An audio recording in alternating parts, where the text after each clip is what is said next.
akong gi tan-aw sa Google kay wa man jud kayo ko suhito aning pista sa Candelaria. Bright kaning Google kay just non sad naasad sila kuan ba naasad siya mga information nga nindot dito di ay ni siya napalgan ang imahen sa Birhen Maria nga nagdag bata nya na ay kandila sa iyang pikas kamot dito sa kanabitang city nga ginganlan og Candelaria unya usa ni siya ka island nga na sa tuig nga natong ay nalimot man ko Terepene ba to sa tong island nga mga 1300s nya pagka mga 1400s na kuani na-conquer sa mga Spaniard sa Spain so nahimo na ning Spanish archipelago nya didto na nila gitagaan kay ang unang nakakitaan ni mga nitibo man ila ning giisip nga usas mga goddesses nila mga Diyos ba nya pagtan-aw sa mga Spaniards labi na sa mga historians nga kuyog nila usaman sa mga images sa mahal nga Birhen Maria nya motong ilang gipasabot ang mga tao nga kinini ang Birhena mao ni ang mahal nga Birhen Maria nya kay nagdamnig kandila kuan siya kanini ang ato ni nganlan siya og Our Lady of Candles or mahal nga Birhen Maria sa Kandila. Dito mnis Candelaria mo nang itawag to Candelaria. So karon pista giron sa mahal nga Birhen. Nya do na natay theological explanation ani nga ang tinuod gyud nga kahayag dili ang kandila nga atong gidagkutan kung dili ang Ginoo nga gikugos ni Maria ang iyang anak nga si Jesus mao gyud ang tinuod nga kahayag sa kalibutan niya dana sa biblical nga kahulugan nga gihisgutan sa atong Bible karon nga si Simeon og si Ana mga propeta to sila nga tiguang na kayo mga tiwasonon sa to naong na analas templo ana pero wa patyas Ginoo hangtod makita nila ang kahayag sa Israel. Motong gideclare ni Simeon kini ang kahayag sa Israel nga magluwas kaniya. Nya pagkakita na niya sa kahayag niingon dayon si Simeon, pwede na ko mamatay. Kamo, nakakita na mo sa kahayag. Nakakita na mo? Gidagkutan bitaw to nato dito. Di ba nanagkot man tao kuan? Nakita na mo sa kahayag. Nya, pwede na mo mamatay. Iguli ron ninyo sa inyo. Na. Patay na mo ron. Niingon ko diri si Simeon God. Sa tiyang gingon. Karon Ginoo, kay imo namang gituman ang imong saad, itugot na nga ang imong sulugoon, muhalin nga malinawon, kaysa kaugalingon kong mga mata, nakita ko ang imong kaluwasan nga imong giandam atubangan sa tanang katawhan usa ka kahayag nga magpadayag sa imong dalan ngadto sa mga dili Hudiyo ug maghatag sa himaya ngadto sa imong katawhan ang Israel. Ang ipasabot ani mao gyud si Kristo. Nakaron si Maria maoy nagdalas kahayag dinhi sa kalibutan. O nganong nadama ni ang kahayag? Kay bao mo? Nganong iya mang napadangan ni ang kahayag bas kalibutan? Tungod kay limpyo man siya, putli, immaculate.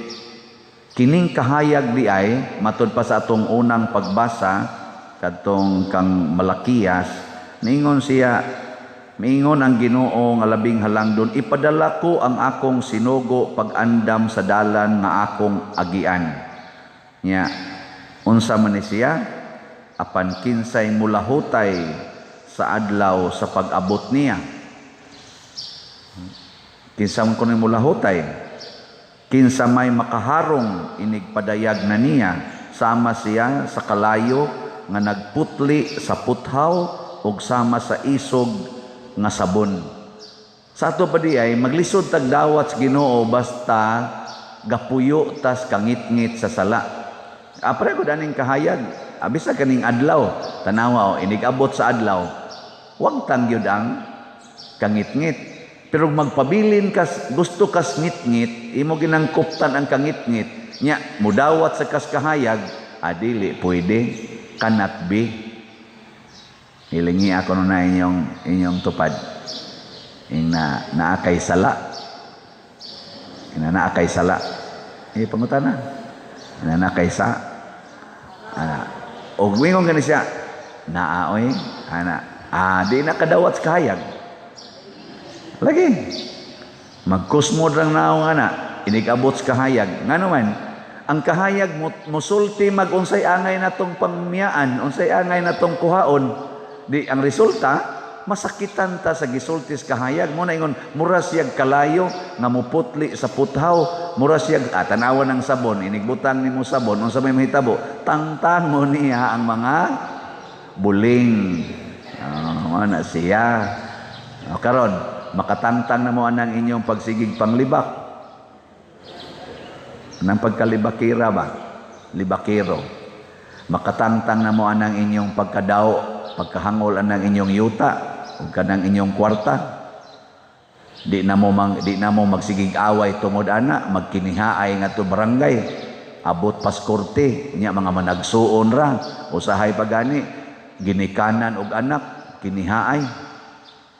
Inyo na nang biyaan. Hindi. Tutok. Inyo ato na ning biyaan ang atong pagkabakakon. Ato na ning biyaan. O kana, pipilala na sa mga sala. Kanang atong pagkadaling masuko, pagkahimalikas, kusog kaayong mangusi, manghapak, magsigig yaw-yaw ngadto sa mga anak. Kana, mga pipilala na sa gustong tantangon sa Ginoo. Ya kusog ra ba kitang maingon, kinsa ba si dili masukuan, kinsa ba si di mo yaw-yaw ana. Di kakadawat sa kahayag. Muna si Simeon og si Ana nga maoy simbolo next to Mama Mary. Kay si Mama Mary may nagda sa suga. Ang unang midawat mao si Ana og si Simeon. Unsa man sila? Mga tiguang na kaayo. Ang unang midawat batanon kaayo, 14 edad, mga 14 nana, wa pahilabtig laki.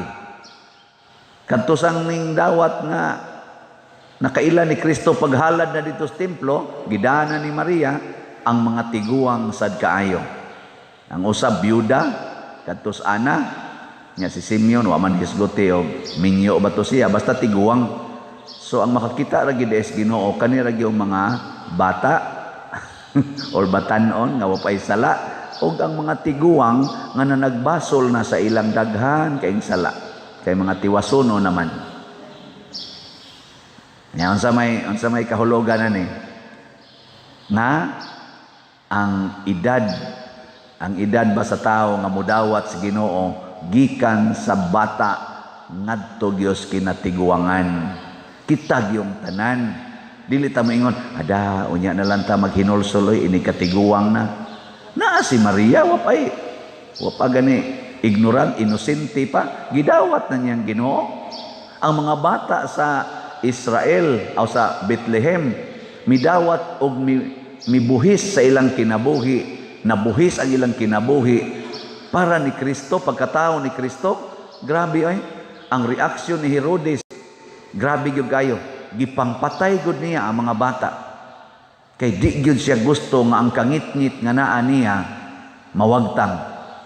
Gipangpatay niya kay paungo niya ang kahayag. Lisod ba yan No, ana. Karon dito sa inyong balay, unsaon man pagdala ang kahayag, niguli ron ninyo. Unsa may unang buhaton aron ang kahayag moabot sa inyong balay. Haron ang Ginoo moabot dito sa may buhaton. Ha? Sige, lagi nga imong tupad. Unsa imong buhaton ron iniguli. Way sana makahibaw kay usahay ra ba magsige lang tag paminaw dinhi nya wag itay plano iniguli unsa itong buhaton aron madaa ang kahayag. Sige, natingali mo yung mga pamaagi, musugyot lang kog pipila. Matod pa sa atong tubag sa Salmo, kinsa kining hari sa himaya, ang Ginoo mao siya. Muna siya. So iniguli sa inyo, kinahanglan nga inyong isulti sa inyong mga kaubas balay nga ato gyong himuong hari din his balay ha ang Ginoo. Sugod karon siya gyud mao itong hari. Wa nay laing maghari-hari. Nindot ano? Nya unsa man pagpahari ang Ginoo? Matod pa sa atong ikaduhang pagbasa, sanglit ang mga anak nakaambit man sa unod ug dugo sa mga ginikanan, si Jesus usab nahimong sama kanila aron paglaglag sa yawa nga may gahom sa pagpatay. Karon ingna ang Ginoo ni maghari, atong laglagon ang yawa nga maoy mo patay. Di ba? Kana mo inyong isulti dito. Nya kinsa maning mga yawa. Gibutang dinhi kay tin-aw nga dili ang mga anghel ang iyang gihatagan, gitabangan kundili ang mga kaliwat ni Abraham. Nagpasabot kini nga kinahanglan mahimo siyang sama sa iyang mga igsuon ug sa tanang paagi aron mahimo siyang matinumanon ug maluluy-on nga pangulong pari sa iyang pag-alagad sa Dios aron mapasaylo ang mga sala sa katawhan ug tungod kay nagantos man siya og gitintal makatabang usab siya kanila nga gitintal. Unsa may kuan ani unsa ang pagpahari ang Ginoo nya pagwagtang sa yawa ang pagpasayloay sa mga sala. Didto sa inyong balay pagpasayloay mo sa mga sala. Kay anha ra bagi dihang sininghagay sa balay. Mo na siya. Nya magpasayloay na mo dito sa balay. Mutakod na sa inyong silingan, moingon ang imong anak ma. Imo man kung gipasaylo, wala gina nimo tagda si manangkuan diha. Kay wa pa nakabayad siyang utang. Di na nimo pasayloon, ako ra di ay. Moingon ko, bitaw no. Pasaylo sad mo sa silingan. Nya moingon sad nang imong kauban, ikaw day ba kusog na kay kamo pasaylos imong silingan, ngano man lagi tong imong supervisor dito nga imo man lagi tong sigihag libak, imo man lagi tong daoton. Bitaw no. Hangtod gyud nga kitang tanan magpasayloay na ta, amawagtang na nang yawa, ang yawa man maoy kangit-ngit. Pero sugdi ron iniguli sa inyo, paharia ang Ginoo. Mabitana dinhi karon kaingon ko og ang Ginoo gyud maghari sa mga tao, di gyud ka kahinan-aw sa imong isig ka tao.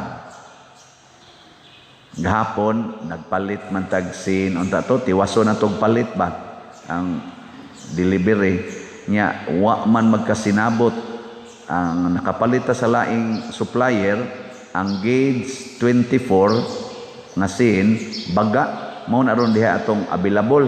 Ako na narong ipa-distribute na lang. Ang 12 ang iyang gitason. Karon ang 8 ug ang 10 mo man toy daghan kaayo kana ganing di sa laing supplier. Nya kay ang gakuha didto sila si Brad Henry. Kuan man sad kayo kana bang particular kayo ba ning mga pag-purchase ba kay mga kontraktor go na. Sa pagkarga na dito sa sakyanan, iya dayong giablihan, isa ablihi sa anak kay akong tanawon, kay balot mo na inana. Gitanaw niya, sus paghikap niya portimang nipisa. Siya wa gyud, ti gini mada, tawag siya nako na wa may ika-supply dito nga baga-baga ang katong usa ka supplier, ato na lang gibawi ang kwarta. Ato na lang tapalit spikas. Ano ako maning gisgutan? Kay kanimang gong tao nga mahigugma siyang isig katao, mutan-aw sa labing nindot nga ikahatag. Motong giingnan ako ang tag-iya dito, ang katoyla in charge, nako ma'am, di man gid mi anak pwede nga mo dawat anang imong gihatag karon nga kanipson, kay malahi man sa kariggauna. Nya luoy kaayo ang mudawat ana nga ang pikas nindot, ang pikas dili mangita na lang sa may pupariha ani. Kana bang ihatag gid nato ba ang pinakanindot, no? O nang di kita managana paghatag, basta nahigugma ta, maghuna-huna gid tag unsay nindot. Mabutan na kana mamaligya tag slot dinhi. Ana, ang mupalit gihuna-huna gid na sila simbahan. Naagoy niingon ako, Father, kadtong December nakapalit man ko adtong imong kadto sang gipamaligya. Nya karon lipay kay ko nga naa na sad kay gibaligya. Sinang anang punga, lipay kay ko nga naa sa kay gibaligya. Salamat kay padirha aning opportunity nga kami makatampo mi, makahatag ko og tabang sa simbahan. Tagsara kay tao magpasalamat ay imong baligyaag donasyon ay. Kamo nagpasalamat mo nga natay gibaligyang slot. Oh mayo, nya ni palit na mo. Mayo. Ang atong Heavenly Joy nga 5,000 ka slots na natayhalin nga 3,344. Oh, salamat. 1,656 na lang ni ka slots ang nahibilin. Ang ako aning desisyon karon na lang ni kutob Domingo. Karong Domingo kutob lang ni mahurot og sa dili kay mo focus ta sa atong kaning slots katong Mother Mary's Healing and Deliverance para sa Kapilinya. Kaysa pagkakaron medyo jutay pa. 10,000 slots atong gibaligya, 380 pa atong kaning halin. Basin pa og mo focus ta ni kuana ni siya. Mudaghan na ni. Nya kutob ra Rabanes February 28. Kining mga butanga sama aning Heavenly Joy para dekorasyon dinhi sa atong bala aning simbahan og atong ipakaon matagbuan didto sa prisuhan sa mga piniriso, maghatag gini kahayag. Nanawawa tay dekorasyon dinhi, di ba moingon nimo kalain sa simbahan. Ka-dry. Di ba? Nya mga piniriso sad wa gi mudalaw, wa gi magpakabana, guol. Guol kayo. Pero inigabot na to dito, at least once a month, ni agi din taga-simbahan, magdapag pagkaon. Di ba? Mura mamugwa, malipay kayo. Pero mao na siya kalipay. Nya kanisang Kapilinya. Karon natukod na nato. Natukod ng Kapilinya. Kita na mo ana sa atong gipadagan na picture. Karon ato na nang i-consecrate karong April 4. Ug magsugod na ang iyang full blast nga pastoral kani-ganing meaning and activities dinhi sa atong Archdiocese sa Sugbo, sa Pilipinas ug sa tibuok kalibutan, isip replika sa Mahal nga Birhen Maria nga kapilya didto sa Fatima. Unsa man ni? Kahayag na sad ni siya. Kahayag anha ta diha maka-encounter sa Ginoo. Pagkanindot ana, mo nang salamat sa namalit niya ato ning tinud-og palit. Ang atong kwarta o ang atong mga bahandi mahimo ra ng kahayag basta atong isuporta sa kalihukan alang sa kaluwasan, pagpalambo sa pagtuo, paghigugmaay o paglaom nga Diosnon. Muna ang Mahal nga Birhen mi-invest sa tanan para niini. Kita sad ato sang sundon ang panig-ingnan sa Mahal nga Birhen Maria ni San Jose nga ilang gihalad ang tanan, labi na gid ang ilang anak ngadto sa Ginoo para sa katawhan. Manindog ta.